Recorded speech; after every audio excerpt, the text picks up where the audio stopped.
switch it up and take it to the dirt. Big shouts to all my Bull City niggas. NC, SC. Yeah, all my ATL niggas. Decatur, Riverdale, all my peoples in VA. For sure was good, homie. Quarter brick, half a brick, whole brick, ayy. Quarter pound, half a pound, whole pound, ayy. 100 pills, 1,000 pills, so that little way. Dope is out, it's like America online.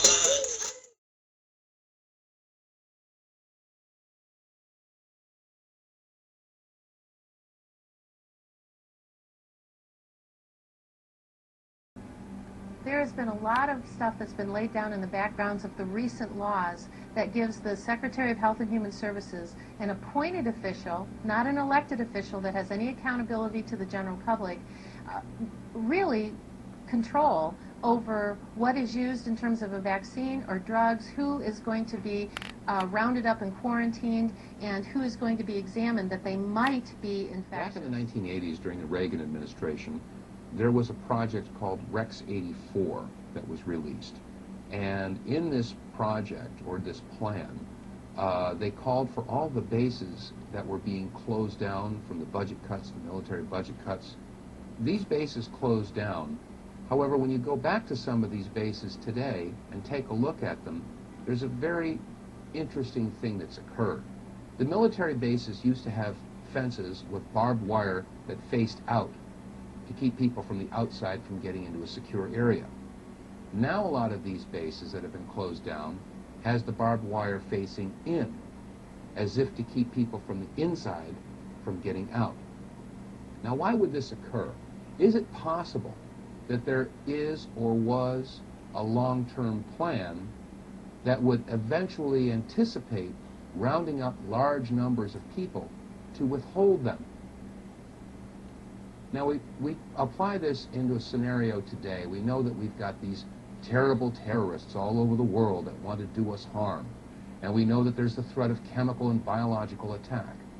In the event that there was a biological attack, or maybe an outbreak of a virus or a flu, and the powers that be had a plan for mandatory vaccinations for everybody, undoubtedly there would be a lot of people, myself included, that would refuse to take a mandatory vaccine. Is it possible that they've anticipated this and are going to want to round up all the people that refuse to comply and hold them in detention centers for their own good? Is it possible that this whole plan has been in place for decades? As a result of my experience in the military, I was vaccine injured, and I've made sort of a statement that I will never take another vaccine as long as I live, nor will I ever give another vaccine. I had no idea the damages that could be caused by vaccines, the dangers involved. There were a couple of things that George Bush made a comment about with the bird flu. One was he pushed forward the agenda to give the pharmaceutical company complete liability protection by saying incorrectly that the pharmaceutical companies need to be protected, that the reason that they aren't getting into the vaccine business is because they're being sued for their inferior products. The other thing that he talked about was the fact that this could be such a rampant pandemic that we would have to pull out the National Guard, possibly mobilize the military in order to quarantine and containment. It's actually been shown in the literature that those types of enforcement arms aren't very effective. And like I said, people who are very sick, they self-quarantine. I mean, when you've got a bad case of the flu, you're not out going to the grocery store, you're home in bed.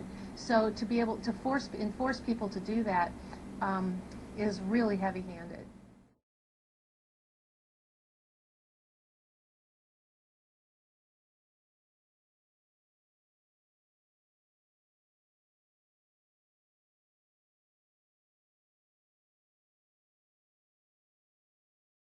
All up and down this coast, starting about 500 years ago, for trading in commodities, things like gold and tragically people.